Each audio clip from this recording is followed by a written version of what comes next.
Good morning students, আমি তোমাদের Manidipa sister আজ আবার এসে গেছি আর একটা ছোট্ট রিভিশন ক্লাস নিয়ে। তাহলে আর দেরি না করে এসো আমরা রিভিশন ক্লাস শুরু করে দিই। দেখো আজকে কি লিখে এনেছি তোমাদের জন্য। দেখো, পুরো বাক্যে রাম বনে কি কি ফুল তোলে, থালা ভরা কি কি মাছ আছে, মা বলে কি কি চাই, রানী দিদি ঘাটে যায় না কেন, গুপি কেমনভাবে শুয়ে আছে। 2 নম্বরে আছে কালো রাতে গেল ঘুচে কবিতাটি কবির নামসহ প্রথম 4 লাইন মুখস্থ লেখো।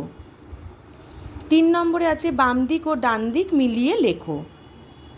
পাখি বনে দিঘি জল পাতু পাল বাঘ আছে, বাম দিকে লেখা আছে। আর ডান দিকে আছে কি আনে চাল আম বনে ঝলমল গায়ে গান গান গায়।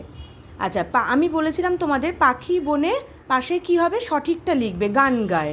দিঘি জল ঝলমল, এরকম যদি তোমরা দাগ টেনে করো তাহলে জিনিসটা পরিচ্ছন্ন হয় না, দেখতেও অসুবিধে হয়।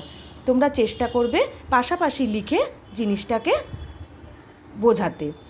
আচ্ছা, এবারে দেখো বানান সাজাও, উল্টো পাল্টা করে দেওয়া আছে, সঠিকভাবে তোমরা বানানটা সাজাবে। আর শব্দ ছক আছে, পাশাপাশি হচ্ছে মৌমাছি, উপর নিচে মৌচাক, পাশাপাশি লিখবে মৌমাছি, উপর নিচে লিখবে মৌচাক। ঠিক আছে, তাহলে তোমরা আর একবার দেখে নাও প্রশ্নটা।